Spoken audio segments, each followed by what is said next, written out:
Aku duduk diam di teras belakang rumah. Lampu taman redup, dan udara malam terasa dingin di kulit. Tiba-tiba, dia datang dan duduk di sampingku tanpa banyak bicara. Kami hanya terdiam beberapa saat, menatap halaman yang gelap. Tanganku yang dingin tiba-tiba disentuh olehnya. Awalnya aku ingin menarik tangan itu, tapi entah kenapa aku malah membiarkannya. Pegangannya hangat, tenang, tidak berlebihan, capek ya? Katanya pelan. Aku mengangguk. Lumayan. Dia menatapku sebentar, lalu menepuk punggung tanganku dengan lembut. Kadang kamu nggak perlu kuat terus, Put. Sesekali istirahat juga boleh. Aku tersenyum tipis, menatap tangannya yang masih memegang tanganku. Ada perasaan aneh, bukan cinta yang heboh, tapi semacam tenang yang lama sekali nggak aku rasakan. Kami tidak bicara lagi, hanya duduk bersebelahan, tangan masih saling menggenggam, ditemani udara malam yang dingin dan suara daun bergesek di pohon jati. Dan di situ, untuk pertama kalinya, aku... Terus lanjut dengarkan ceritaku ini hanya di channel Drama Kemarin Sore.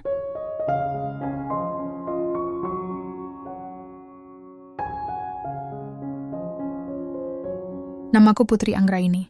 Usia 40, tapi banyak orang bilang aku tampak 10 tahun lebih muda. Mungkin karena aku terbiasa menatap hidup dengan kepala tegak, sekeras batu, sekuat baja. Aku adalah CEO perusahaan mebel terbesar di Jawa Timur, Anggraini Furniture Group. Perusahaan ini sudah berdiri sejak ayahku masih hidup, dan kini menjadi kebanggaan keluarga. Dari Surabaya, kami mengirim ribuan produk ke berbagai kota besar, meja, kursi, lemari, hingga ukiran tangan khas Jawa yang jadi incaran turis mancanegara. Orang mengenalku sebagai wanita sukses yang punya segalanya, rumah mewah, mobil berderet di garasi, dan karier cemerlang. Tapi jarang yang tahu, di balik semua itu, aku pernah terjatuh sangat dalam. 5 tahun lalu, aku kehilangan suamiku karena sakit panjang. Saat itu aku pikir hidupku berhenti. Aku menutup diri dari dunia, bekerja tanpa henti, seolah dengan sibuk aku bisa menyingkirkan rasa sepi. Tidak ada anak, tidak ada tawa kecil di rumah. Hanya ruang besar, sunyi, dan suara langkahku sendiri yang menggema di lantai marmer setiap malam. Namun waktu perlahan menyembuhkan. Dan di tahun kelima, aku bertemu Rendra, pria matang berusia 48 tahun. Ia CEO dari perusahaan mebel lain di wilayah Malang. Kami awalnya bertemu di pameran desain interior di Jakarta. Dia datang dengan aura tenang, wibawa yang sulit dijelaskan. Cara bicaranya lembut, tapi tegas. Aku ingat, saat pertama kali kami bertukar kartu nama, Rendra menatap mataku dan berkata, "Kayu yang kuat itu bukan karena kerasnya, tapi karena ia tahu kapan harus lentur." Begitu juga hati manusia. Entah kenapa, kalimat itu menancap di pikiranku. Sejak saat itu kami sering bertemu, awalnya membicarakan kerja sama bisnis. Tapi entah bagaimana, obrolan kami semakin pribadi. Setahun kemudian, aku menikah dengannya. Dan untuk pertama kalinya setelah sekian lama, aku merasa hidupku kembali berwarna. Rumah Rendra di pinggiran Malang luas dan teduh. Halaman belakangnya dipenuhi pohon jati dan suara burung di pagi hari. Aku pindah ke sana, meninggalkan rumahku di Surabaya, dan mulai belajar hidup dalam keluarga baru. Rendra memiliki 2 anak dari pernikahan sebelumnya. Keduanya sudah menikah, dan salah satu anaknya tinggal bersama kami, Adrian dan istrinya, Nadia. Mereka menempati pavilion di belakang rumah utama. Aku berusaha menjadi ibu tiri yang baik, meski awalnya canggung. Adrian sopan, pekerja keras, dan juga ikut membantu ayahnya di bisnis keluarga. Nadia manis, lembut, dan selalu membantuku menata rumah. Kami sering makan malam bersama di teras belakang sambil menikmati angin sore. Semua terasa hangat, damai, seperti keluarga utuh yang selama ini hanya bisa aku bayangkan. Setiap pagi aku berangkat ke kantor di Surabaya, sementara Rendra memimpin perusahaannya di Malang. Kami saling mendukung, bahkan sering berbagi ide untuk desain mebel baru. Hubungan kami bukan hanya suami istri, tapi juga rekan kerja yang saling menghormati. Hidupku tampak sempurna. Setiap kali menghadiri acara bisnis, orang-orang memujiku. Bu Putri inspiratif sekali. Perempuan kuat yang tak kenal menyerah. Begitu kata mereka. Aku hanya tersenyum. Mereka tak tahu, di balik senyum itu aku masih sering terbangun tengah malam, memandangi langit-langit kamar sambil bertanya dalam hati, benarkah aku sudah benar-benar bahagia? Entah kenapa, ada bagian dalam diriku yang masih kosong. Bukan karena aku tak mencintai Rendra, tapi karena aku merasa kehilangan arah. Aku terlalu lama hidup sebagai pekerja keras, hingga lupa caranya beristirahat dalam kebahagiaan. Namun aku tak mengira, kekosongan kecil itu akan menjadi pintu bagi badai besar yang akan datang. Badai yang tak hanya mengguncang hidupku, tapi juga hatiku. Dan badai itu dimulai dari seseorang yang tak pernah kuduga.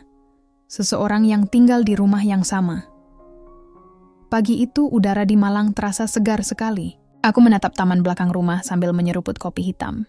Burung-burung kecil beterbangan di antara ranting jati, dan sinar matahari menembus dedaunan, jatuh di meja kayu yang kupesan dari pengrajin langgananku sendiri. Sejak menikah dengan Rendra, hidupku terasa lebih tenang. Ia sosok yang sabar dan lembut, tipe pria yang tak banyak bicara, tapi penuh perhatian. Setiap kali aku sibuk memeriksa laporan keuangan, Rendra hanya tersenyum sambil berkata pelan, "Jangan terlalu keras pada diri sendiri, sayang. Kita sudah bekerja cukup keras untuk dua dunia." Kalimat itu selalu membuatku tertawa kecil. Mungkin karena aku memang terbiasa hidup di dunia yang keras, penuh target, dan rapat yang tak ada habisnya. Hari itu aku sengaja mengambil cuti. Rendra meminta aku menemani Adrian ke pameran mebel di Batu, karena ia sendiri harus menghadiri rapat besar dengan investor di Malang. Aku sempat menolak, tapi Rendra meyakinkan. Sekalian ajari dia cara membaca pasar. "Put, dia bisa belajar banyak darimu." Aku mengangguk meski dalam hati agak canggung. Hubunganku dengan Adrian baik-baik saja, tapi belum terlalu dekat. Aku lebih sering berinteraksi dengan Nadia, istrinya, yang manis dan cepat akrab. Pagi itu kami berangkat bersama menggunakan mobil perusahaan. Adrian duduk di kursi kemudi, aku di sebelahnya. Ia mengenakan kemeja putih, lengan digulung sampai siku, membuatnya terlihat rapi tapi santai. Sepanjang jalan, kami berbicara soal bisnis, tentang bahan kayu jati, desain kontemporer, dan tren permintaan ekspor. Pembicaraan kami berjalan lancar, seperti dua rekan kerja yang saling menghargai. Namun ada momen kecil yang aneh. Saat mobil berhenti di lampu merah, aku sempat menatap keluar jendela dan melihat pantulan wajah kami di kaca spion tengah. Untuk sesaat mataku bertemu dengan tatapan Adrian. Tatapan itu bukan tatapan menantang, bukan pula menggoda, hanya hangat dan dalam. Seperti seseorang yang sedang mempelajari sesuatu yang berharga. Aku segera mengalihkan pandangan, berpura-pura melihat keluar. Hati ini berdebar. Bukan karena perasaan yang salah, tapi karena takut disalahartikan. Aku mencoba bersikap biasa. Sesampainya di pameran, kami berjalan berdua menelusuri deretan mebel karya lokal. Beberapa pengrajin menghampiriku, menyalami dengan hormat. "Bu Putri, terima kasih sudah datang lagi. Produk Ibu luar biasa, Bu," kata mereka. Aku tersenyum ramah, terbiasa dengan sapaan seperti itu. Adrian mengikuti di belakang, mencatat sesuatu di ponselnya. Sesekali ia berkomentar, "Bu, desain ini mirip dengan konsep minimalis Jepang. Kalau dipadukan dengan kayu lokal, bisa laku keras." Aku terkejut. Ternyata wawasannya cukup luas. Aku menatapnya sekilas dan tersenyum. "Kamu peka juga soal desain ya?" Ia tertawa kecil. "Ayah sering cerita, ibu punya mata tajam untuk pasar." Saya cuma belajar dari cerita itu. Ada jeda sejenak yang membuat suasana hening. Aku menatap meja kayu di depan kami, tapi pikiranku entah melayang kemana. Untuk pertama kalinya, aku menyadari bahwa Adrian punya pesona yang tak mudah diabaikan.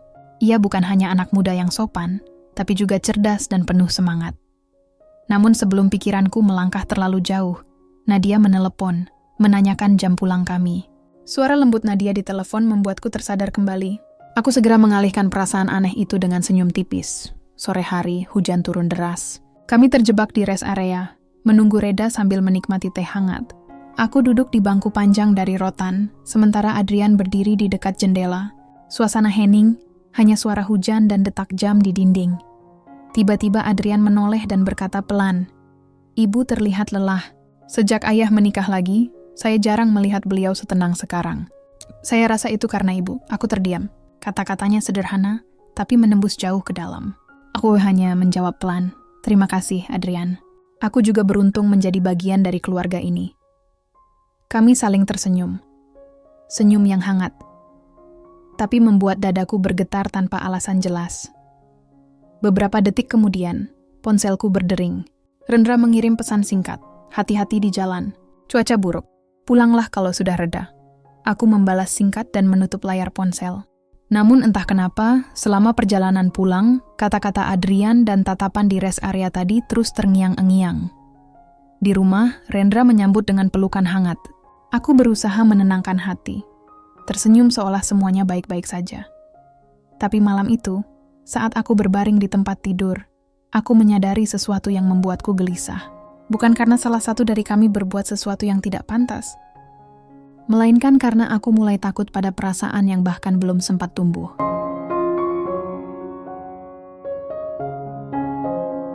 Hari itu langit Surabaya tampak murung. Awan kelabu menggantung di atas kantor pusat Anggraini Furniture Group, dan angin berembus membawa aroma hujan yang sebentar lagi turun. Aku sedang menatap papan laporan penjualan bulanan di ruang rapat. Angkanya menurun, tidak signifikan, tapi cukup membuat hatiku gelisah. Permintaan ekspor turun, Bu. Banyak klien menahan order, ujar sekretaris Kulani dengan nada hati-hati. Aku menghela napas panjang. Baik, kumpulkan semua kepala divisi besok. Kita bahas strategi baru. Biasanya aku tenang menghadapi situasi seperti ini. Tapi entah kenapa, hari itu pikiranku tidak fokus. Setiap kali melihat hujan di luar jendela, bayangan tatapan Adrian di rest area tempo hari kembali muncul. Tatapan hangat yang seharusnya tak perlu kuingat. Aku mencoba menepis perasaan itu dengan bekerja lebih keras. Tapi saat sore tiba, telepon dari Rendra datang. Sayang, bisa tolong lihat Adrian? Dia sakit, katanya demam sejak pagi. Aku masih di luar kota. Aku spontan menjawab, baik, aku ke sana sekarang. Sore itu, aku memutuskan langsung pulang ke Malang. Hujan turun semakin deras, jalanan licin, tapi aku tetap memacu mobil pelan-pelan. Sesampainya di rumah, suasana terasa sepi. Hanya terdengar suara hujan menetes di atap dan aroma jahe rebus dari dapur. Nadia sedang di luar kota menjenguk orang tuanya. Di ruang tengah, Adrian terbaring di sofa. Wajahnya pucat. Aku mendekat pelan. Kamu sudah minum obat? Tanyaku lembut.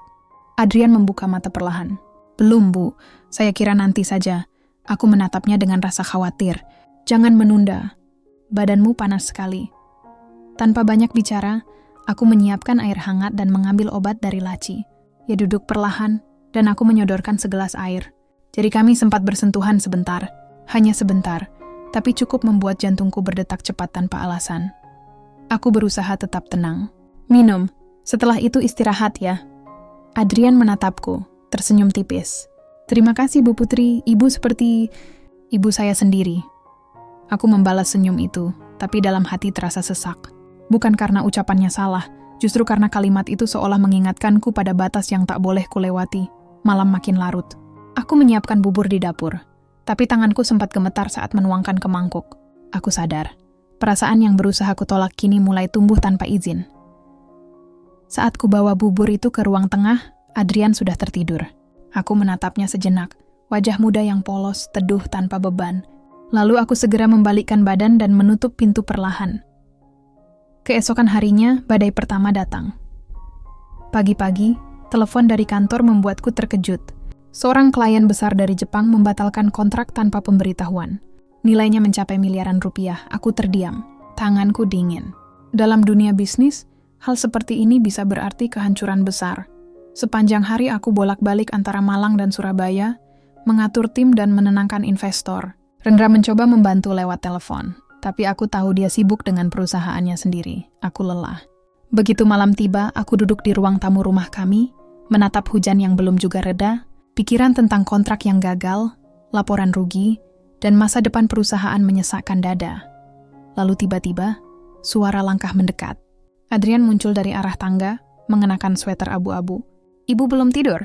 Tanyanya, aku menggeleng. Tidak bisa tidur, terlalu banyak yang kupikirkan.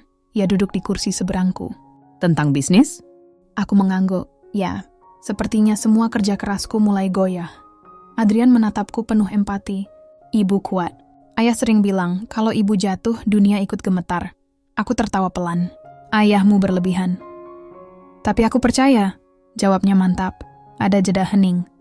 Hujan di luar terdengar seperti musik yang menyentuh perasaan. Untuk sesaat aku merasa tenang, padahal seharusnya tidak. Aku berdiri dan berkata pelan, "Kau istirahatlah, Adrian. Aku juga mau tidur." Sebelum pergi, ia sempat menepuk bahuku dengan lembut. Semuanya akan baik-baik saja, Bu. Saya yakin itu. Sentuhan kecil itu sederhana, tapi bagiku terasa begitu dalam. Dan sejak malam itu aku tahu, hatiku mulai kehilangan kendali. Beberapa hari setelah hujan panjang itu, hidupku berubah menjadi rentetan rapat, laporan, dan panggilan telepon yang tak ada habisnya. Perusahaanku sedang goyah. Kontrak besar dari Jepang batal, dan beberapa mitra lokal mulai menunda pembayaran. Sebagai CEO, aku tak punya pilihan selain berdiri paling depan menghadapi badai itu. Tapi di balik layar aku merasa rapuh. Aku terlalu lelah untuk berpura-pura kuat, terlalu sibuk untuk sekadar menenangkan diri. Pagi itu aku duduk di ruang rapat, menatap papan presentasi. Lani, sekretarisku, menjelaskan rencana restrukturisasi proyek. Aku mengangguk pelan, meski pikiranku tak sepenuhnya di situ. Yang terus terlintas di kepala justru wajah Adrian malam itu, saat ia menepuk bahuku dan berkata bahwa semuanya akan baik-baik saja. Sebuah kalimat sederhana yang anehnya memberi kekuatan. Aku menggeleng pelan, menegur diriku sendiri. Putri, fokus. Kamu ini pemimpin. Jangan biarkan hal pribadi mengganggu pekerjaan, batinku tegas. Namun seberapa keras aku mencoba, bayangan itu tetap muncul. Senyum itu, tatapan itu, suara lembut itu. Seolah hidup di sudut pikiranku yang paling dalam. Sore hari, setelah rapat terakhir selesai, aku duduk sendirian di kantor. Hujan kembali turun membasahi jendela kaca besar di depanku. Aku menatap butir air yang mengalir di sana, merasa seperti melihat refleksi hatiku sendiri. Tenang di luar, tapi kacau di dalam. Tiba-tiba ponselku berdering. Nama di layar membuatku terdiam sesaat. Adrian. Aku mengangkatnya pelan. Ibu, maaf mengganggu. Ayah menelepon, katanya ibu belum makan. Saya boleh antar makanan? Aku sempat ragu, tapi akhirnya menjawab, baiklah, kalau kamu tidak sibuk. Tak lama kemudian, ia datang ke kantor dengan membawa kotak makan berisi sup hangat. Ia tersenyum ketika masuk. Ayah bilang, ibu sering lupa makan kalau sedang stres. Aku tertawa kecil. Ayahmu terlalu khawatir. Kami makan di ruang kerjaku. Suasana hening, hanya suara hujan dan sendok yang sesekali beradu dengan mangkuk. Ada sesuatu yang menenangkan dalam kehadirannya. Seolah dunia yang semrawut di luar kantor bisa berhenti sejenak. Setelah selesai aku berkata, pelan, terima kasih Adrian. Aku benar-benar menghargainya. Ia menatapku serius. Ibu tidak perlu berterima kasih. Saya tahu ibu lelah, tapi jangan menyerah. Perusahaan ini berdiri karena tangan ibu. Banyak orang bergantung pada keputusan ibu. Kata-katanya menembus hatiku lebih dalam dari yang seharusnya. Aku tersenyum dan menatapnya lama. Tapi kemudian buru-buru menunduk. Ada sesuatu yang aneh. Antara kagum, terharu, dan takut. Takut karena aku mulai membutuhkan kehadirannya. Beberapa hari kemudian, aku mengambil keputusan besar. Membangun ulang pasar ekspor dari nol. Aku tahu itu berisiko, tapi aku tak ingin perusahaanku tenggelam hanya karena satu kontrak gagal. Aku menyiapkan tim baru, menghubungi mitra dari Singapura dan Malaysia, bahkan menyiapkan presentasi besar untuk calon investor baru. Namun semua itu membuatku makin kelelahan. Beberapa malam aku tidur di kantor, menatap layar laptop sampai fajar menyingsing. Di tengah tekanan itu, Adrian sering datang membawakan makanan, kopi, atau sekadar menemani dengan cerita ringan. Kadang kami duduk di balkon kantor, menatap lampu-lampu kota sambil membicarakan hal-hal kecil, tentang desain, musik, atau bahkan masa lalu. Suatu malam, saat hujan turun lagi, aku bertanya padanya, "Kamu tidak bosan menemani orang sepertiku?" Ia tersenyum, menatap ke arah lampu jalan yang temaram. Bagaimana mungkin bosan? Ibu seperti kayu jati, makin lama makin kuat, tapi tetap punya serat yang lembut. Aku terdiam. Kata-kata itu membuat dadaku hangat sekaligus gelisah. Aku segera berdiri, berpura-pura mengambil dokumen, menahan gemetar yang tiba-tiba muncul di tangan. Sudah malam. Pulanglah Adrian, kataku pelan. Baik Bu, jawabnya. Tapi sebelum pergi, ia menatapku sekali lagi. Tatapan yang terlalu lama, terlalu dalam. Begitu ia keluar, aku menutup mata dan menarik napas panjang. Aku tahu ini salah. Aku tahu aku harus menjaga jarak. Namun di sisi lain, di tengah badai bisnis dan tekanan hidup, kehadiran Adrian terasa seperti tempat berteduh, dan aku mulai takut kehilangan tempat itu. Malam itu aku menulis di buku catatan pribadiku. Aku kuat, tapi mengapa hati ini mulai goyah? Aku ingin selamatkan perusahaanku, tapi apa aku bisa menyelamatkan diriku sendiri? Sudah hampir sebulan sejak aku mulai membangun ulang pasar ekspor. Hari-hariku kembali dipenuhi rapat, telepon, dan perjalanan keluar kota. Namun di tengah semua kesibukan itu, ada satu hal yang diam-diam selalu kucari. Bukan angka di laporan penjualan, melainkan kehadiran Adrian. Ia selalu muncul di saat-saat tak terduga. Kadang di kantor membawa minuman hangat ketika aku lupa makan. Kadang di rumah, membantu Nadia menyiapkan makan malam sambil sesekali menanyakan kabar pekerjaanku. Aku tahu, seharusnya aku menjaga jarak, tapi semakin aku berusaha menjauh, semakin sering takdir mempertemukan kami dalam situasi yang tak direncanakan.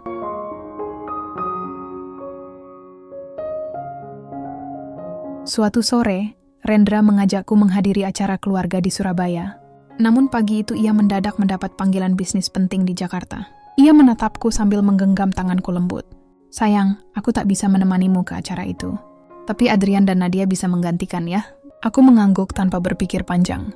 Tentu, aku tak apa-apa.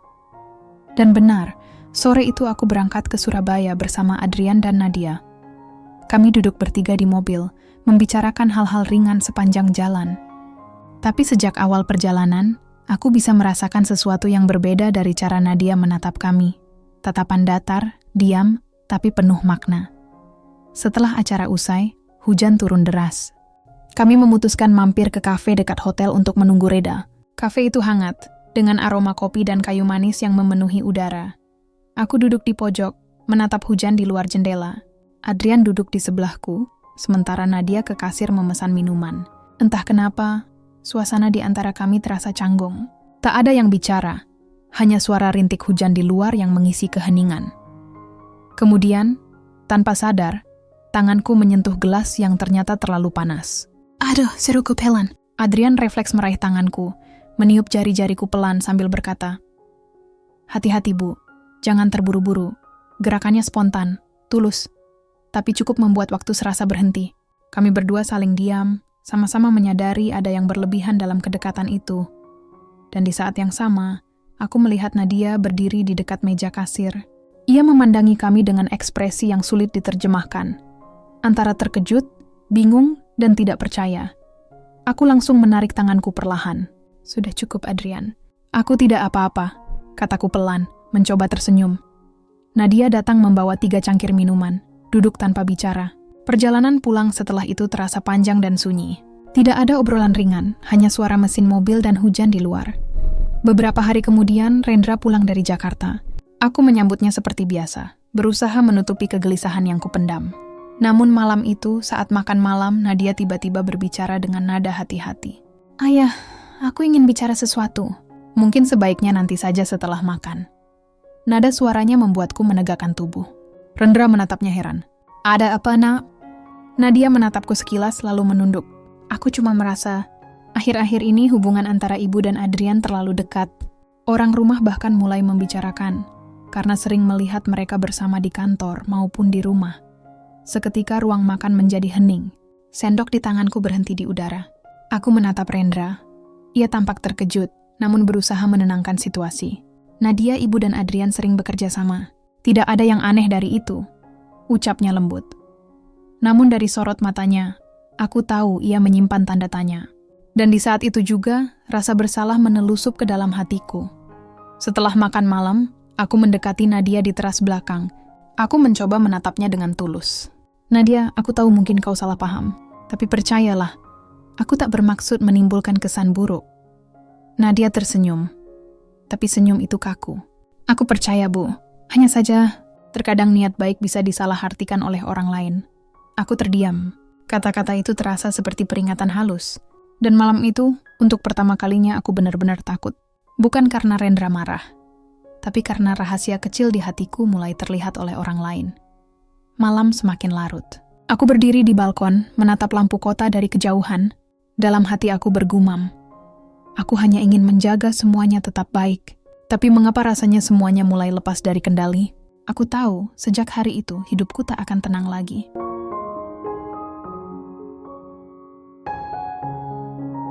Sejak malam itu, suasana di rumah tidak lagi sama. Nadia masih bersikap sopan, tapi aku tahu ada jarak yang tumbuh di antara kami. Rendra menjadi lebih pendiam. Ia tetap lembut padaku, namun kadang tatapannya seolah menyelidiki sesuatu yang tak pernah terucap. Aku berusaha menata semuanya kembali. Aku mulai menjaga jarak dari Adrian, tak ingin menambah kesalahpahaman. Setiap kali kami bertemu di rumah, aku berusaha membatasi pembicaraan sebatas hal-hal penting. Kalaupun bertemu di kantor, aku meminta staf lain ikut hadir agar tidak ada ruang untuk salah tafsir. Namun justru karena itu, Suasana terasa janggal.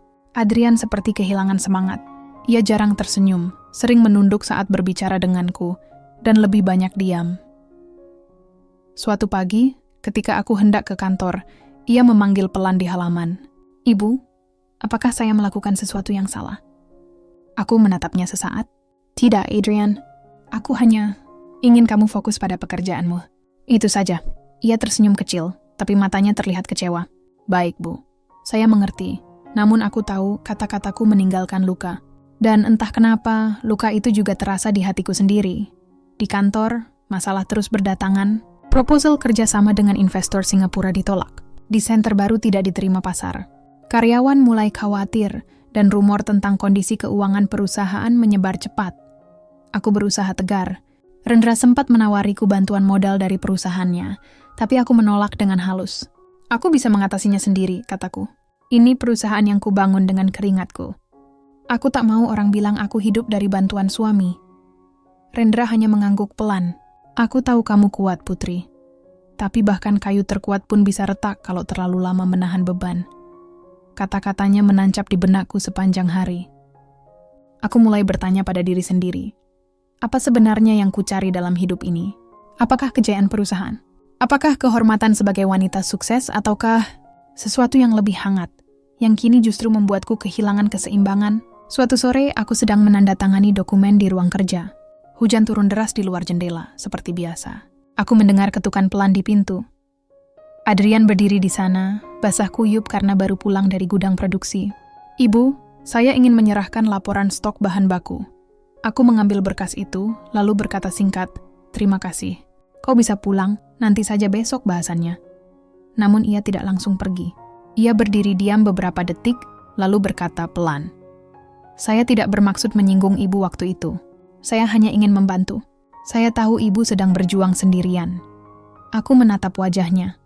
Ada kejujuran yang menenangkan di sana, tapi sekaligus menakutkan. Aku menunduk berusaha menahan emosi. "Aku tahu, Adrian, tapi sekarang bukan waktunya. Aku harus memperbaiki banyak hal. Untuk keluarga ini. Untuk ayahmu." Ia mengangguk menatapku dengan mata yang sendu. "Kalau begitu, biarkan saya tetap ada di sisi ibu. Sebagai orang yang siap membantu, bukan lebih dari itu." Kalimat itu sederhana, tapi membuatku ingin menangis. Bukan karena sedih, tapi karena aku tahu. Semakin aku menjauh, semakin aku menyadari betapa besar perasaan yang harus kukubur. Beberapa minggu berlalu, perusahaanku perlahan mulai stabil kembali berkat kerja keras tim. Namun di balik semua pencapaian itu, aku justru merasa kosong. Hubunganku dengan Rendra mulai renggang. Kami jarang berbicara selain soal bisnis atau urusan rumah. Ia sering pulang larut, dan aku pun tenggelam dalam pekerjaan tanpa henti. Kadang aku menatap cermin kamar dan bertanya dalam hati, apakah ini harga dari kesetiaan? Menjalankan hidup dengan benar tapi kehilangan bahagia? Satu malam, aku duduk di teras belakang rumah, menatap lampu taman yang temaram. Hujan baru saja reda. Adrian melintas dari arah pavilion, membawa pot tanaman yang basah. Ia berhenti sejenak ketika melihatku. "Hujan makin sering, Bu. Pohon jati di belakang mulai tumbuh lagi," katanya ramah. Aku tersenyum samar. Ya, seperti hidup, selalu tumbuh setelah badai. Kami saling diam beberapa saat. Tak ada kata, hanya tatapan singkat yang terlalu lama untuk disebut biasa. Aku lalu berdiri, menatapnya dalam-dalam, lalu berkata, pelan, "Terima kasih sudah peduli, Adrian. Tapi mulai sekarang, tolong jaga jarak. Aku harus melindungi semuanya, termasuk dirimu." Ia menunduk, suaranya hampir tak terdengar. "Baik, Bu. Saya mengerti." Dan malam itu, untuk pertama kalinya sejak lama, aku merasa benar-benar sendiri. Aku berhasil menjaga jarak, tapi kehilangan sesuatu yang membuatku merasa hidup. Di kamar, aku menulis di buku catatan kecilku lagi. Kadang menjaga jarak bukan berarti tak peduli. Tapi karena kita tahu, terlalu dekat bisa menghancurkan segalanya. Aku menutup buku itu, lalu memandangi jendela. Hujan mulai turun lagi, dan aku tahu, badai yang lebih besar sedang menunggu di depan.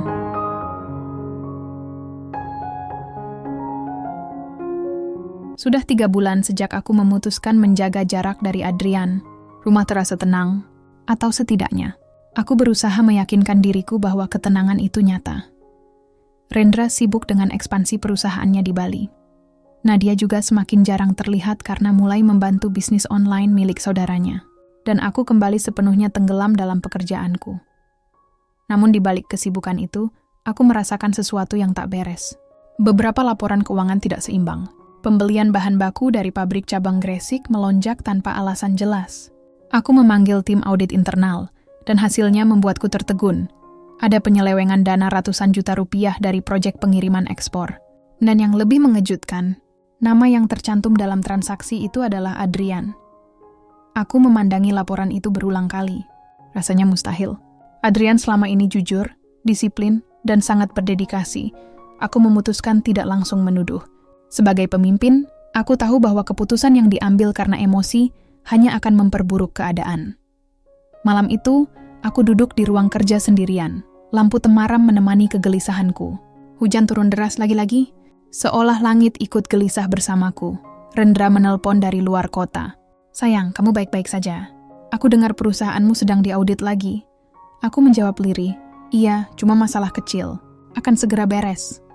Aku tak ingin ia tahu lebih jauh. Aku ingin menyelesaikan ini sendiri. Setelah menutup telepon, aku menarik napas panjang. Aku harus memastikan semuanya sebelum menuduh siapapun. Bisikku pada diri sendiri. Keesokan harinya aku memanggil Adrian ke ruanganku. Ia datang dengan wajah tenang, membawa berkas laporan harian. Aku menatapnya dalam diam cukup lama hingga ia tampak gelisah. "Adrian," kataku pelan, "ada hal yang harus kita bicarakan. Tentang laporan pengiriman dari cabang Gresik." Ia tampak kaget, lalu mengangguk. "Baik, Bu, ada yang bermasalah?" Aku menyerahkan salinan dokumen audit. "Lihatlah, ada dana yang keluar tanpa bukti pengiriman. Dan nama kamu tercantum di sana sebagai pihak yang menyetujui transaksi." Adrian menatap berkas itu, matanya membesar. "Tidak mungkin, Bu. Saya tidak pernah menandatangani ini." "Tanda tangan ini?" Ia terhenti lalu menatapku serius. "Ini tanda tangan yang dipalsukan."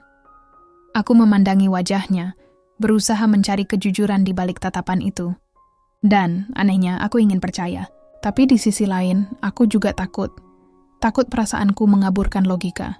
"Aku akan minta tim audit memeriksa ulang," kataku datar. "Tapi untuk sementara, kamu aku nonaktifkan dulu dari proyek ekspor." Adrian menunduk dalam. "Saya mengerti, Bu." Suaranya pelan, tapi aku bisa merasakan getir di sana. Saat ia keluar dari ruanganku, aku merasakan dadaku sesak. Aku tahu keputusan itu benar, tapi rasanya seperti kehilangan sesuatu lagi. Kepercayaan mungkin, atau perasaan yang tak berani kuakui. Beberapa hari berlalu, aku menyibukkan diri dengan rapat, bertemu klien, dan memantau setiap laporan masuk. Namun dalam diam, aku terus memikirkan Adrian. Apakah benar dia bersalah? Atau ada seseorang di dalam perusahaan yang ingin menjatuhkanku lewat namanya? Suatu sore, salah satu staf keuangan datang membawa bukti baru. Surat elektronik dari pemasok bahan baku yang menunjukkan bahwa tanda tangan digital Adrian diubah dari server luar. Artinya, seseorang menjebak Adrian. Hatiku langsung berdebar. Aku bergegas ke rumahnya malam itu. Pavilion kecil di belakang rumah utama. Saat aku tiba, Nadia yang membuka pintu. Ia tampak heran melihatku datang. "Bu Putri, ada apa malam-malam begini?" Aku tersenyum tipis. "Aku hanya ingin bicara sebentar dengan Adrian. Penting." Nadia mempersilakan aku masuk. Adrian muncul dari ruang tengah, tampak kaget tapi cepat menenangkan diri. Aku menyerahkan print-out surat elektronik itu kepadanya. "Kau dijebak, Adrian," kataku pelan. "Seseorang memalsukan tanda tanganmu." Aku baru tahu sore ini. Ia menatap kertas itu lama, lalu mengangkat wajahnya padaku. "Terima kasih, Bu, karena masih percaya." Aku menggeleng pelan. Aku tidak tahu apakah aku percaya. Aku hanya ingin kebenaran. Kami berdiri di ruang tamu, diam beberapa detik yang terasa sangat panjang. Aku bisa merasakan detak jantungku sendiri. Lalu perlahan, Adrian berkata, "Bu, bolehkah saya bantu mencari siapa yang melakukannya? Saya tidak ingin nama perusahaan ibu rusak karena hal ini." Aku menatapnya, dan di saat itu, aku tahu, aku tak bisa membohongi hatiku lagi.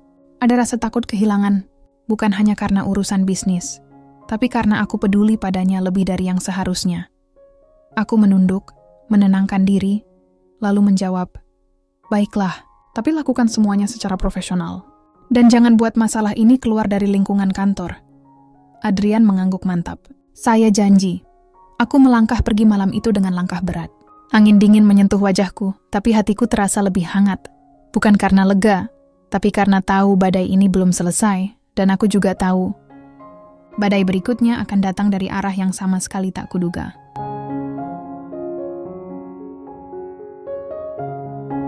Sudah 2 minggu sejak aku tahu Adrian dijebak. Sejak hari itu aku dan dia jarang bicara. Aku tak ingin menimbulkan gosip baru di kantor, apalagi setelah rumor lama mulai mereda. Namun diam-diam, aku tahu Adrian masih berusaha mencari tahu siapa pelakunya. Suatu sore, ia mengirim pesan singkat ke ponselku. "Adrian, Bu, saya menemukan sesuatu. Tapi sebaiknya Ibu lihat langsung," hatiku berdebar. Aku menatap layar ponsel cukup lama sebelum akhirnya menjawab. "Baik, kita bicara di ruang rapat lama, jam 7 malam. Jangan ada yang tahu." Langit sore di Surabaya tampak kelabu. Hujan turun pelan-pelan menetes di kaca jendela kantor yang sepi. Hanya suara jam dinding dan langkahku yang terdengar. Ruang rapat lama di lantai 2 sudah jarang dipakai. Aku membuka pintu perlahan dan menemukan Adrian sudah di sana, membawa beberapa map tebal dan laptop. Ia menatapku dengan ekspresi serius. "Saya menemukan alur transfer yang tidak wajar, Bu. Dana dari proyek Gresik ternyata masuk ke rekening perusahaan pihak ketiga, atas nama seseorang yang sangat dekat dengan keluarga." Aku menelan ludah. "Siapa?" Adrian memutar layar laptop ke arahku. Dan di sana, aku membaca nama yang membuat jantungku berhenti berdetak sesaat. Nadia Rendra. Aku menatap layar itu lama, berharap mataku salah melihat. Tapi jelas tertulis. Tanda tangan digital, bukti transaksi, semuanya mengarah ke nama itu. "Tapi kenapa?" Suaraku nyaris bergetar. Untuk apa Nadia melakukan ini? Adrian menatapku dengan mata teduh, namun ada kesedihan di sana. "Saya belum tahu, Bu.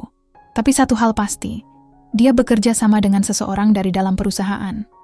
Kemungkinan besar untuk menjatuhkan Ibu." Aku memejamkan mata. Dunia rasanya berputar. Selama ini, aku mengira Nadia hanya salah paham karena kecemburuan kecil. Ternyata mungkin ada sesuatu yang lebih dalam dari itu. Malam itu aku pulang dalam diam. Rumah besar itu terasa sunyi dan dingin. Rendra belum pulang dari luar kota, dan Nadia sedang di ruang tamu, sibuk dengan ponselnya. Aku menatapnya dari kejauhan. Ia tampak begitu tenang, seolah tak ada yang terjadi. Tapi kini setiap senyumnya terasa berbeda. Ada sesuatu yang bersembunyi di baliknya. Aku melangkah pelan, menatapnya sambil berkata lembut. "Nadia, boleh Ibu bicara sebentar?" Ia menatapku tersenyum kecil. "Tentu, Bu, ada apa?" Aku duduk di depannya.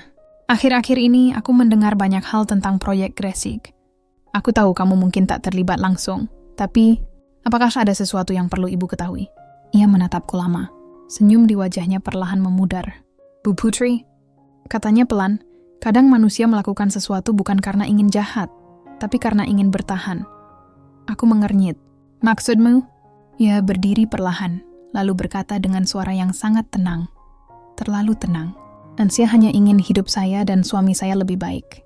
Tapi sepertinya semua yang baik selalu berpihak pada Ibu." Aku tertegun.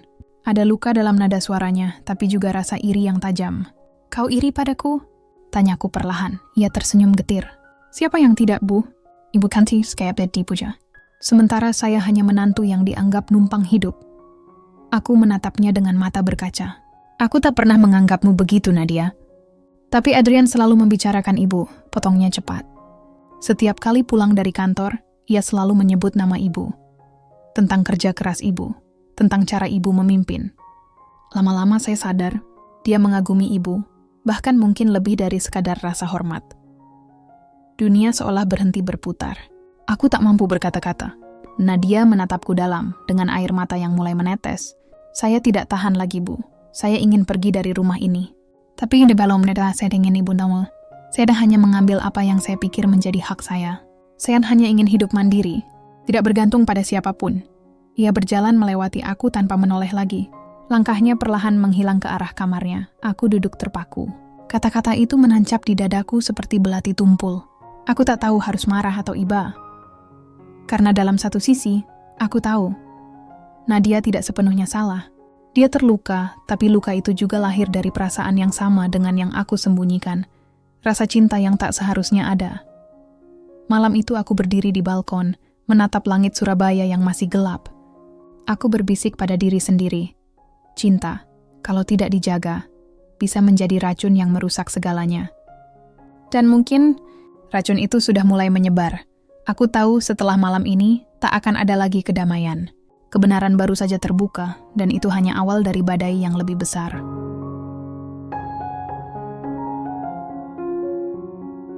Tiga hari setelah percakapan dengan Nadia, badai yang kutakuti benar-benar datang. Rendra tiba-tiba pulang lebih cepat dari perjalanan bisnisnya. Sore itu, ia langsung menuju ruang kerjaku tanpa banyak bicara. Tatapannya tajam, wajahnya tegang.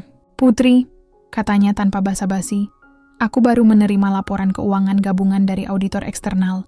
Ada penyimpangan besar di perusahaanmu. Dan anehnya, beberapa dana juga bersinggungan dengan rekening perusahaan kita di Malang." Aku menatapnya dengan kaget. "Rendra, aku bisa jelaskan." "Tidak, kali ini aku ingin dengar semuanya tanpa alasan. Kau tahu berapa banyak pihak luar yang bicara di belakangku sekarang? Mereka bilang, aku menikah denganmu hanya untuk menguasai asetmu, sementara perusahaanku malah ikut terseret karena ulah karyawanmu." Kata-katanya menancap seperti paku dingin di dada. Aku mencoba menahan air mata yang hampir jatuh. "Rendra, tolong dengar dulu. Aku juga baru tahu ada sabotas. Dan orang yang terlibat, tanda katanya bidan ini sedang." "Siapa?" Aku menatapnya lama. Aku tahu begitu nama itu keluar dari mulutku, semuanya tak akan sama lagi. Tapi aku juga tahu, aku tak bisa lagi menyembunyikan kebenaran.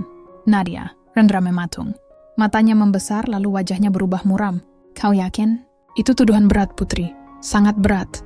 Aku mengangguk pelan. "Aku punya buktinya. Ada aliran dana ke rekening perusahaan atas namanya. Dan Adrian membantuku menemukan semua itu." Begitu mendengar nama Adrian, ekspresi Rendra langsung berubah. Ia menyandarkan tubuhnya ke kursi dan menatapku lama. "Adrian, lagi?" katanya lirih. "Putri, aku sudah lama diam. Tapi sekarang aku perlu tahu. Apa sebenarnya hubunganmu dengan anakku?" Pertanyaan itu membuat jantungku berhenti berdetak sesaat. Aku terdiam. Bukan karena tak tahu harus menjawab, tapi karena terlalu banyak yang ingin dikatakan. Aku menarik napas panjang, berusaha menahan getaran di suara. "Tidak ada apa-apa antara kami, Rendra. Aku hanya melihatnya seperti anak sendiri. Tapi mungkin aku terlalu perhatian padanya. Itu kesalahanku." Rendra menatapku lama, seolah mencoba membaca pikiranku. Akhirnya ia menghela napas dalam dan berkata, "Aku ingin mempercayaimu, Putri. Tapi sejak aku menikah denganmu, keluarga ini tak pernah tenang. Dan entah kenapa, setiap kali masalah datang, nama Adrian selalu ikut terseret. Aku tak bisa menyangkal, karena sebagian dari itu memang benar." Malam itu, setelah Rendra masuk ke kamar, aku duduk sendiri di ruang tamu. Lampu temaram, suasana rumah begitu hening, hanya detak jam dinding yang terdengar. Aku memandangi foto pernikahan kami yang tergantung di dinding. Senyum kami berdua di foto itu terlihat bahagia. Tapi kini terasa seperti kenangan yang jauh sekali. Tiba-tiba, pintu belakang rumah terbuka perlahan. Adrian muncul, wajahnya tampak lelah. "Bu, saya ingin bicara sebentar," katanya pelan. Aku menatapnya dengan mata sembab. "Jangan sekarang, Adrian." Rendra sudah tahu semuanya. Ia menatapku kaget. "Tentang siapa pelakunya?" Aku menggeleng. "Tentang semuanya, termasuk kedekatan kita." Adrian tertunduk. "Saya minta maaf, Bu. Saya tidak bermaksud membuat masalah sebesar ini. Saya hanya ingin menolong." Aku tersenyum pahit. Aku tahu. Tapi terkadang, niat baik bisa jadi bumerang kalau tidak di tempat yang tepat. Kami duduk berdua di kursi panjang ruang tamu. Suasana begitu sunyi hingga aku bisa mendengar detak jantungku sendiri. Adrian menatapku, matanya jujur tapi penuh duka. "Kalau saya boleh jujur, Bu, saya menghormati ibu lebih dari siapapun. Tapi rasa hormat itu perlahan berubah jadi sesuatu yang lain. Dan saya tahu itu salah." Aku terdiam. Hatiku seperti diremas perlahan. "Adrian," kataku dengan suara bergetar, "perasaan itu tidak boleh ada. Tidak untukmu, tidak untukku. Karena setiap langkah yang salah akan menghancurkan semua yang kita cintai." Ia mengangguk pelan. "Saya tahu, Bu. Karena itu, mulai besok saya akan mengundurkan diri dari perusahaan." Aku menatapnya kaget. "Apa?" "Tidak, kamu tidak perlu." "Saya harus, Bu. Ini satu-satunya cara agar nama ibu bersih dan keluarga ayah tetap utuh." Air mataku akhirnya jatuh. Aku ingin menahannya tapi tak sanggup. Adrian berdiri, menatapku sekali lagi dengan senyum kecil. Senyum yang menyakitkan karena terasa seperti perpisahan. "Terima kasih sudah mempercayai saya, meski hanya sebentar." Ia melangkah pergi tanpa menoleh. Dan aku tahu, langkah itu bukan hanya meninggalkan rumah ini, tapi juga sebagian hatiku. Malam terasa panjang sekali. Aku duduk di teras, memandangi hujan yang turun perlahan. Aku berbisik pada diriku sendiri. Aku hanya ingin melakukan yang benar. Tapi mengapa rasanya semua hal benar justru menyakitkan? Dan untuk pertama kalinya, aku merasa benar-benar kehilangan arah.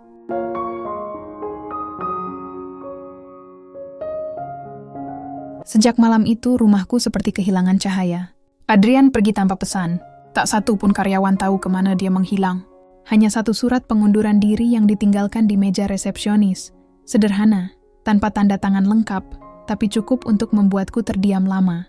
Rendra pun berubah. Ia jarang pulang. Bahkan ketika di rumah, kami seperti dua orang asing yang hidup di bawah atap yang sama. Setiap percakapan hanya berisi hal-hal formal, tanpa kehangatan. Aku mencoba tetap sibuk di kantor, tapi semangatku sudah tak sama. Laporan keuangan terus menunjukkan angka merah. Proyek ekspor yang dulu jadi andalan batal karena investor menarik diri. Dan seperti nasib yang mempermainkanku, kabar buruk datang bertubi-tubi. Media bisnis mulai menulis artikel dengan judul-judul menusuk hati. CEO wanita terinspirasi atau tersandung skandal. Kebanggaan mebel Jawa Timur diambang runtuh. Aku menatap layar komputerku lama, mencoba menahan air mata yang mulai menggenang. Aku tahu siapa yang menyebarkan isu itu. Nadia. Ia tak lagi menutupi kebenciannya. Ia berbicara kepada wartawan, menyebar cerita tentang hubungan tidak wajar antara aku dan suaminya. Mungkin bagi dunia luar, semua yang ia katakan terdengar masuk akal. Dan itulah yang paling menyakitkan, karena sebagian kecil darinya memang benar. Suatu sore, aku dipanggil ke rapat pemegang saham. Suasana ruangan dingin, penuh tatapan tajam dan pertanyaan yang terasa seperti peluru. Bu Putri, apa benar ada penyelewengan dana? Apakah benar hubungan ibu dengan staf muda itu menimbulkan konflik kepentingan? Bagaimana ibu menjelaskan penurunan drastis ini? Aku berusaha menjawab satu persatu, menjaga nada suara agar tetap tenang. Namun di dalam hati, aku tahu, mereka tidak lagi melihatku sebagai pemimpin. Mereka melihatku sebagai beban, atau mungkin sebagai cerita gagal yang akan segera digantikan. Ketika rapat berakhir, salah satu direktur muda menghampiriku dan berbisik, "Bu, kalau ibu mau, kami masih bisa menolong. Tapi dengan satu syarat, serahkan kursi CEO kepada orang lain." Aku tersenyum getir. Begitu cepat mereka melupakan siapa yang membangun semua ini, gumamku dalam hati. Namun aku tak menjawab. Aku hanya berdiri, menatap ruang rapat yang dulu kuanggap rumah kedua. Kini ruangan itu terasa asing, dingin, kaku, dan penuh bayangan pengkhianatan. Malam itu aku pulang sendirian. Hujan turun deras. Suara petir menyambar jauh di langit. Aku memarkir mobil di halaman dan berjalan pelan menuju teras. Lampu rumah padam sebagian. Dari jendela, aku melihat Rendra duduk di ruang tamu, menatap kosong ke arah televisi yang tak menyala. Aku tahu ia sudah membaca berita hari ini. Aku berdiri di depan pintu, menatapnya dalam diam. "Rendra," panggilku pelan. Ia menoleh perlahan. Ekspresinya lelah. Aku tidak tahu harus berkata apa lagi, Putri. Semua ini terlalu berat. Aku duduk di hadapannya. Aku tahu aku membuatmu kecewa. Tapi percayalah, aku tidak bersalah dalam hal ini. Aku hanya terlalu lemah untuk mencegah semuanya sejak awal. Rendra menunduk, lalu berkata pelan, "Kadang niat baik tak cukup, Putri. Kadang yang kita pikir cinta, justru yang paling menghancurkan kita." Kata-katanya menamparku. Tapi aku tidak marah. Aku hanya menatapnya dengan mata basah. "Apakah kamu masih mencintaiku, Ren?" Tanyaku dengan suara lirih. Ia terdiam cukup lama, lalu menjawab, "Aku tidak tahu. Aku hanya tahu aku lelah, hening." Suara hujan di luar menjadi satu-satunya musik di antara kami. Dan malam itu, aku tahu, aku baru saja kehilangan sesuatu yang bahkan lebih besar dari perusahaanku. Hari-hari berikutnya berjalan seperti kabut. Aku tak lagi memimpin rapat. Satu persatu investor menarik dukungan. Saham perusahaan turun tajam. Para karyawan mulai berbisik-bisik di lorong. Sebagian menatapku dengan iba, sebagian lagi dengan rasa bersalah. Aku tak menyalahkan siapapun. Mungkin memang inilah waktu bagi aku untuk jatuh, agar bisa belajar arti kekuatan yang sebenarnya. Namun di tengah kejatuhan itu, aku menerima sebuah pesan di ponselku tanpa nama pengirim. "Jangan menyerah, Bu. Saya tahu siapa dalang sebenarnya. Jangan biarkan mereka menang." Akan hatiku berdebar keras. Inisial itu hanya bisa berarti satu hal. Adrian, air mataku langsung mengalir. Entah karena harapan yang tiba-tiba muncul, atau karena aku sadar Cinta yang berusaha ku hapus ternyata masih hidup, diam-diam, di balik reruntuhan yang kini mengelilingiku. Aku menatap langit malam dari jendela kantorku yang gelap, lalu berbisik pelan, mungkin ini belum berakhir. Mungkin ini baru awal dari perjuangan yang sesungguhnya. Aku tahu, mulai besok, aku tak akan lagi menjadi wanita yang sama. Aku bukan lagi putri yang sempurna. Aku adalah putri yang jatuh, tapi siap bangkit lagi. Pesan singkat itu terus berputar di kepalaku sepanjang malam. Saya tahu siapa dalang sebenarnya. Jangan biarkan mereka menang. Huruf A itu seperti cahaya kecil di ujung terowongan gelap yang nyaris kutinggalkan. Aku tahu itu Adrian. Aku tahu ia tidak mungkin berbohong. Tidak setelah semua yang terjadi. Keesokan paginya, aku kembali ke kantor. Mungkin untuk pertama kalinya setelah berminggu-minggu, langkahku terasa ringan. Ada secercah harapan baru. Di meja kerjaku aku menemukan amplop coklat tanpa nama. Di dalamnya, ada beberapa lembar fotokopi rekening, laporan keuangan, dan surat elektronik yang disalin dari sistem internal. Semua menunjukkan pola transfer uang dari rekening cabang perusahaanku ke sebuah perusahaan kecil bernama Nadiarta Wood Design. Aku menatap nama itu lama. Nadiarta, gabungan dari nama Nadia dan Adrian. Jantungku berdegup keras. Aku tak percaya, aku memanggil sekretarisku Rani. Coba selidiki perusahaan ini. Siapa pemiliknya? Rani menatapku bingung, tapi segera membuka laptop dan mencari data di sistem OSS. Beberapa menit kemudian, wajahnya menegang. Perusahaan ini terdaftar atas nama Nadia Pradana, tapi di dokumennya, ada tanda tangan digital Rendra sebagai penjamin investasi awal. Darahku serasa berhenti mengalir. Rendra? Bisikku pelan. Rani menatapku dengan ragu. Iya, Bu. Sepertinya beliau yang menandatangani pembiayaan awal 2 tahun lalu. Aku terdiam lama. Ruanganku terasa dingin, meski AC baru saja kupadamkan. Aku menatap laporan itu, dan untuk pertama kalinya aku mulai memahami gambaran besar yang tak pernah kulihat sebelumnya. Bukan Nadia yang sendirian bermain. Ada jaringan lebih besar yang dengan sengaja menjebakku. Dan mungkin, tanpa sadar, Rendra ikut di dalamnya. Sore itu aku mengendarai mobil menuju rumah di Malang. Hujan turun deras. Suara wiper menggesek kaca depan dengan ritme cepat, sementara pikiranku berlari lebih cepat dari itu. Begitu tiba di rumah, aku mendapati Rendra sedang duduk di ruang baca. Ia terkejut melihatku datang tanpa pemberitahuan. Putri, aku kira kamu di Surabaya. Aku menatapnya tanpa menjawab. Aku meletakkan amplop berisi dokumen itu di meja di depannya. Aku ingin kamu jujur, Rendra. Apa kamu tahu tentang Nadiarta Wood Design? Ia tampak kaget, tapi hanya sebentar. Lalu ia tersenyum kaku. Kenapa kamu menanyakan itu? Aku mengangkat selembar kertas. Karena ini tanda tanganmu, Henning. Suara hujan di luar semakin deras, menggantikan keheningan yang menyesakkan.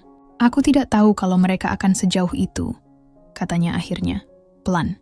Aku hanya ingin membantu Nadia memulai usahanya.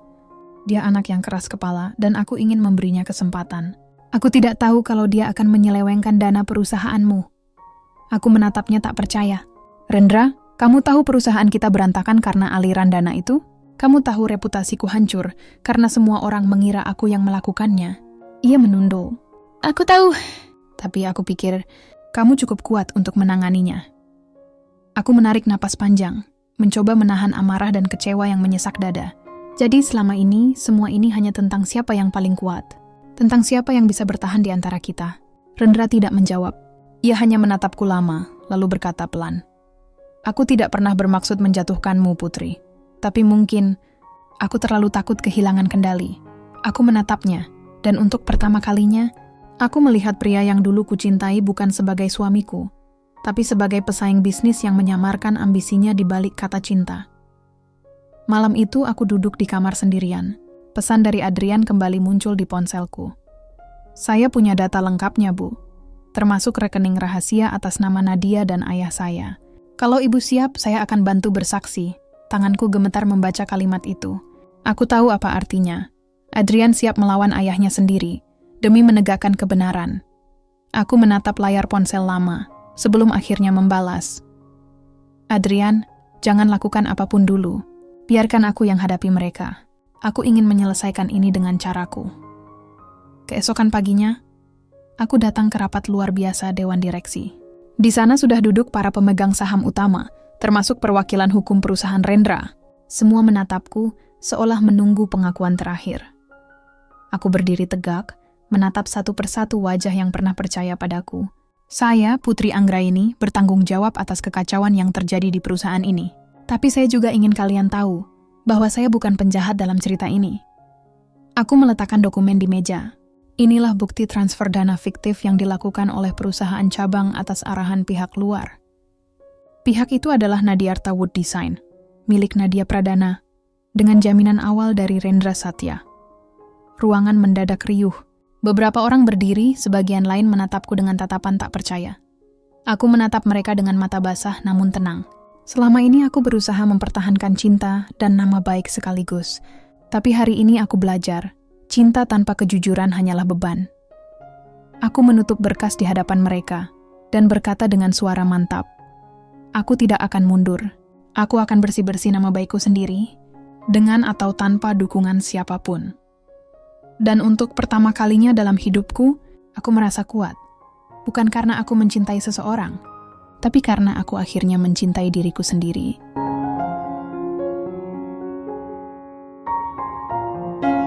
Hari itu, matahari terasa berbeda. Hangatnya menembus kaca jendela kantorku yang dulu suram. Mungkin karena untuk pertama kalinya dalam waktu yang lama, aku duduk di kursiku tanpa rasa takut. Rapat dewan kemarin membuat gempar banyak pihak. Sebagian tidak percaya, sebagian terkejut, tapi satu hal pasti, aku tidak lagi diam. Aku berdiri untuk kebenaran, dan dunia mulai memperhatikan. Pagi itu, Adrian datang menemuiku di Surabaya. Ia tampak lebih kurus, tapi sorot matanya tenang. Ketika ia masuk ke ruanganku, kami sama-sama terdiam sesaat, seperti dua orang yang menanggung beban masa lalu yang sama. "Ibu kelihatan lebih kuat dari terakhir kali saya lihat," katanya tersenyum kecil. Aku membalas dengan senyum samar. "Kau yang membuatku sadar, Adrian, bahwa kejujuran lebih berharga dari semua yang pernah kita miliki." Ia menunduk, lalu menyerahkan sebuah flash disk kecil. "Ini, Bu, semua data transaksi percakapan dan bukti peralihan saham yang digunakan Nadia untuk mengalihkan dana perusahaan ibu. Termasuk dokumen yang ditandatangani ayah." Aku menggenggam flash disk itu erat-erat. "Terima kasih, Adrian. Tapi kau sadar apa risikonya? Ini bisa membuat hubunganmu dengan ayahmu benar-benar berakhir." Adrian menghela napas. "Saya sudah memikirkannya, Bu. Kadang untuk menyelamatkan yang benar, kita harus rela kehilangan sesuatu. Dan saya tahu ayah tetap ayah saya, tapi yang benar tetap harus benar." Aku menatapnya lama, mataku mulai basah. "Anak sepertimu yang seharusnya dimiliki setiap orang tua," kataku pelan. Ia tersenyum lembut, "Dan wanita sekuat ibu yang seharusnya diteladani setiap orang." Sesaat kami hanya diam, saling menatap dengan rasa hormat yang tak perlu dijelaskan. Tidak ada kata cinta di antara kami, tapi ada sesuatu yang lebih dalam. Pemahaman bahwa perasaan yang dulu menyesatkan kini telah berubah menjadi penghargaan. Hari-hari berikutnya kuhabiskan dengan bekerja bersama tim hukum dan auditor independen. Kami menyusun laporan lengkap, mengirimkannya ke aparat berwenang, dan mengadakan konferensi pers terbuka. Aku berdiri di depan kamera, mengenakan blazer putih sederhana, dan berbicara dengan tenang. "Saya, Putri Anggraini, bertanggung jawab atas nama besar perusahaan ini. Tapi saya juga ingin meluruskan bahwa saya tidak pernah menyelewengkan dana. Ada pihak yang memanipulasi sistem dan memanfaatkan kepercayaan saya. Hari ini ya saya memilih untuk jujur, karena hanya dengan kejujuran, luka bisa sembuh." Suasana hening sejenak, lalu tepuk tangan bergema dari para karyawan yang hadir. Beberapa di antara mereka menangis, dan aku pun menahan air mata yang hampir jatuh. Sore itu, aku menerima panggilan dari Rendra. Suaranya berat tapi tenang. "Putri, aku sudah lihat berita. Semua bukti yang kamu bawa, benar." Aku tak menjawab. Di ujung sana, terdengar helaan napas panjang. "Aku ingin minta maaf. Aku terlalu takut mengakui kesalahanku sendiri. Aku menutup mata pada apa yang dilakukan Nadia, karena aku ingin melindungi keluarga. Tapi ternyata, dengan begitu aku justru menghancurkan semuanya." Aku terdiam sejenak, lalu berkata pelan, "Rendra, aku sudah tidak marah. Aku hanya ingin kita berhenti saling menyalahkan. Hidup terlalu singkat untuk terus berperang dengan masa lalu." "Kau akan tetap bertahan di perusahaan itu?" tanyanya. Aku tersenyum kecil. "Aku akan bangkit lagi. Mungkin tidak sebesar dulu, tapi dengan cara yang lebih jujur, lebih sederhana." "Aku kagum padamu, Putri," katanya lirih. "Mungkin aku bukan pria yang bisa membuatmu bahagia, tapi aku selalu bangga pernah jadi bagian dari hidupmu." Setelah itu, telepon terputus. Tidak ada dendam, tidak ada kebencian, hanya kelegaan yang menenangkan. Malamnya, aku dan Adrian berdiri di teras kantor lama, menatap pabrik yang kini sedang diperbaiki. Lampu-lampu malam berkilau di kejauhan, seperti bintang yang perlahan turun ke bumi. Kau tahu, Adrian, kataku sambil tersenyum. Aku dulu kira cinta itu tentang memiliki, tapi sekarang aku tahu, cinta sejati justru tentang melepaskan. Adrian menatap langit, dan melepaskan bukan berarti kalah, Bu. Itu artinya kita cukup kuat untuk berjalan tanpa bergantung pada siapapun. Kami tersenyum. Angin malam meniup rambutku perlahan, membawa rasa damai yang tak pernah kurasakan sebelumnya. Aku menatap ke depan, ke arah pabrik yang masih berdiri meski sempat goyah, lalu berkata dalam hati, inilah hidup. Kadang kita harus kehilangan segalanya untuk menemukan diri kita sendiri. 6 bulan telah berlalu sejak hari itu. Sejak aku berdiri di depan publik, membuka seluruh kebenaran tanpa takut kehilangan segalanya. Dan benar, aku memang kehilangan banyak hal. Beberapa mitra bisnis memilih pergi, beberapa saham dilepas, bahkan sebagian pabrik harus ditutup sementara. Tapi yang tersisa adalah sesuatu yang lebih berharga, nama baik dan kepercayaanku pada diriku sendiri. Aku memulai semuanya dari nol. Perusahaan lama tetap berjalan di bawah struktur baru, sementara aku mendirikan cabang kecil dengan nama baru, Putri Artisan Wood. Bukan perusahaan besar, hanya satu gudang sederhana di pinggiran Sidoarjo dengan 10 karyawan. Tapi di sanalah aku menemukan kembali semangat yang dulu hilang. Aku turun langsung ke lapangan, memilih kayu, memeriksa ukiran, bahkan mengantar pesanan ke pelanggan sendiri. Setiap butiran debu di kulit tanganku terasa seperti doa kecil yang meneguhkan langkah. Suatu pagi, ketika aku sedang membantu pekerja memindahkan papan jati, Adrian datang. Ia mengenakan kemeja putih sederhana, tanpa jas, tanpa mobil mewah seperti dulu. Saya dengar ibu butuh bantuan desain, katanya tersenyum. Aku tertawa kecil. Kau selalu muncul di saat yang tak kuduga. Ia menatap sekeliling, kagum dengan suasana hangat di bengkel kayu itu. Saya lihat tempat ini bukan cuma perusahaan, Bu. Ini rumah. Aku mengangguk pelan. Ya, rumah yang kubangun bukan dengan uang, tapi dengan keberanian. Hari demi hari berlalu. Aku dan tim kecilku mulai dikenal di kalangan pengrajin lokal karena desain yang berani namun penuh nilai budaya. Kami membuat kursi dengan ukiran bertuliskan kutipan Jawa tentang kejujuran dan keteguhan hati. Salah satu kursi itu kemudian viral di media sosial. Bukan karena kemewahannya, tapi karena pesan di ukirannya. Kekuatan wanita bukan pada seberapa keras ia melawan, tapi seberapa lembut ia tetap berdiri setelah terjatuh. Pesanan mulai berdatangan dari mana-mana. Bahkan beberapa investor muda yang dulu menolak bekerja denganku kini datang kembali. Bukan karena kasihan, tapi karena kagum. Aku tidak lagi sekadar seorang CEO. Aku menjadi simbol kebangkitan, terutama bagi perempuan yang pernah diremehkan karena status atau masa lalunya. Suatu sore, aku diundang menjadi pembicara dalam sebuah seminar bisnis di Surabaya. Topiknya, bangkit dari kegagalan. Saat aku naik ke panggung, ratusan pasang mata menatapku. Bukan karena kekayaanku, tapi karena kisahku. Aku memulai dengan kalimat sederhana. Dulu aku berpikir sukses adalah tentang menang. Tapi setelah semua yang kulalui, aku baru tahu, sukses sejati adalah saat kita bisa berdiri lagi setelah kalah. Ruang itu hening. Beberapa peserta bahkan meneteskan air mata. Dan aku tahu, kisahku bukan hanya milikku, tapi milik semua orang yang pernah patah, namun memilih bangkit. Setelah acara, aku bertemu seseorang yang tak kusangka. Rendra datang menghampiri, tampak lebih tua, tapi lebih tenang. Kau hebat, Putri, katanya sambil menjabat tanganku. Aku melihatmu di panggung tadi, dan untuk pertama kalinya, aku benar-benar bangga padamu. Bukan sebagai istriku, tapi sebagai manusia yang luar biasa. Aku tersenyum lembut. Terima kasih, Rendra. Aku juga berterima kasih karena dulu kamu pernah menjadi bagian dari perjalananku. Tanpa masa lalu, aku mungkin tak akan jadi sekuat ini. Ia mengangguk, lalu berjalan pergi dengan damai. Dan aku tahu, pertemuan itu adalah penutup yang tenang untuk kisah panjang kami berdua. Malamnya, aku kembali ke bengkel kayu. Para pekerja sudah pulang, tinggal aku dan Adrian yang membereskan catatan produksi. Kami duduk di bangku kayu di bawah lampu kuning temaram. Udara malam hangat, suara jangkrik terdengar dari kejauhan. Bu, kata Adrian tiba-tiba, terkadang saya masih merasa bersalah. Karena semua ini berawal dari kesalahan saya juga. Aku menatapnya lembut. Tidak, Adrian. Semua yang terjadi bukan kesalahan siapa-siapa. Itu perjalanan. Dan perjalanan selalu punya alasan. Ia tersenyum. Saya akan terus bekerja di sini, Bu. Tapi bukan untuk menebus masa lalu. Untuk belajar menjadi orang yang lebih baik. Aku mengangguk.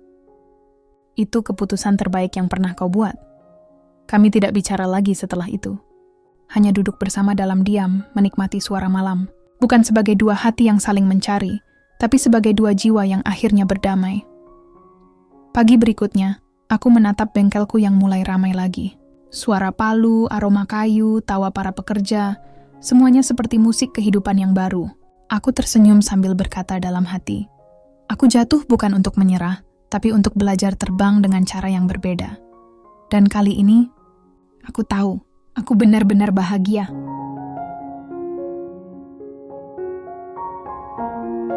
Pagi itu, langit Sidoarjo berwarna keemasan.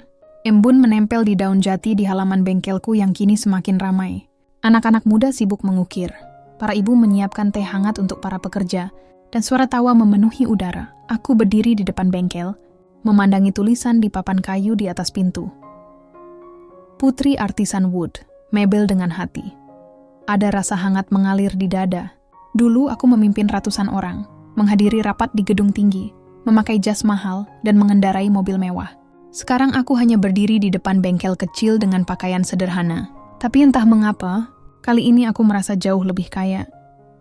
Siang itu, aku mendapat undangan dari universitas tempatku dulu kuliah. Mereka memintaku menjadi pembicara dalam acara kelulusan. Tema acara, kegagalan bukan akhir. Aku berdiri di atas panggung kecil dengan mikrofon di tangan. Para mahasiswa muda menatapku dengan penuh semangat. Dulu, kataku, aku pikir kekuatan seorang wanita diukur dari seberapa tinggi ia bisa berdiri di atas orang lain. Tapi kini aku tahu, kekuatan sejati adalah saat kita bisa tersenyum, bahkan ketika dunia menertawakan kita. Ruang itu hening. Aku melanjutkan dengan suara lembut namun penuh keyakinan. Aku pernah jatuh, pernah kehilangan cinta, harta, bahkan nama baik. Tapi dari situ aku belajar bahwa kita tidak butuh dunia untuk mengakui nilai kita. Kita hanya perlu berdamai dengan diri sendiri. Beberapa mahasiswa menunduk, ada yang meneteskan air mata. Aku tersenyum dan menutup pidatoku dengan satu kalimat sederhana. Rumah bukan tempat tinggal yang besar. Rumah adalah hati yang berani memaafkan. Setelah acara, aku berjalan di taman kampus sendirian. Angin sore bertiup lembut. Daun-daun berguguran di sekitar jalan setapak. Di kejauhan, kulihat Adrian berdiri di bawah pohon besar, menungguku. Ia datang dengan wajah tenang dan membawa sebuket bunga mawar putih. Selamat, Bu, pidatonya luar biasa. Aku tersenyum. Terima kasih, Adrian. Aku tidak akan sampai di sini kalau bukan karena keberanianmu juga. Ia menyerahkan bunga itu dengan hormat. Bukan untuk romantis, Bu. Ini tanda terima kasih. Karena Ibu mengajarkan saya arti kejujuran, bahkan ketika kejujuran itu menyakitkan. Aku menerimanya dengan senyum haru. Dan kamu mengajarkan aku arti ketulusan. Bahwa tidak semua kasih harus dimiliki untuk bisa berharga. Kami berjalan pelan menyusuri taman kampus. Tidak ada genggaman tangan, tidak ada tatapan rindu, hanya kedamaian. Perasaan itu sudah berubah bentuk, menjadi sesuatu yang lebih indah, penghormatan dan rasa syukur. Malamnya, aku duduk di teras rumah kecilku yang baru di pinggiran Surabaya. Rumah itu sederhana, berdinding kayu dengan taman kecil di depannya. Tapi disinilah aku merasa benar-benar pulang. Di meja kecil di hadapanku ada bingkai foto. Aku, para karyawan bengkel, dan Adrian di tengah. Kami tersenyum lebar dengan tangan berlumur serbuk kayu. Sebuah foto sederhana tapi bermakna besar. Aku menatap foto itu lama, lalu menutup mata. Dalam keheningan, aku berbisik pada diriku sendiri. Terima kasih Tuhan. Karena melalui kehilangan, aku belajar arti menemukan. Melalui kesalahan aku belajar arti keikhlasan. Dan melalui cinta yang salah, aku belajar mencintai diriku sendiri. Kini aku tahu, hidup bukan tentang siapa yang selalu benar, tapi siapa yang berani memperbaiki diri ketika salah. Dan cinta bukan tentang memiliki seseorang, tapi tentang memberi ruang agar kita sama-sama tumbuh. Aku tidak lagi takut dengan masa lalu. Aku tidak menyesal pernah mencintai, pernah salah, atau pernah jatuh. Karena semua itu membuatku menjadi putri yang baru, wanita yang utuh, kuat, dan damai. Di langit malam, bintang-bintang tampak lebih terang dari biasanya. Aku tersenyum, menatapnya dengan hati yang ringan. Dan untuk pertama kalinya, aku benar-benar mengerti apa artinya rumah. Rumah bukan tempat. Rumah adalah hati yang sudah berhenti berlari. Karena akhirnya ia tahu kemana ia harus kembali.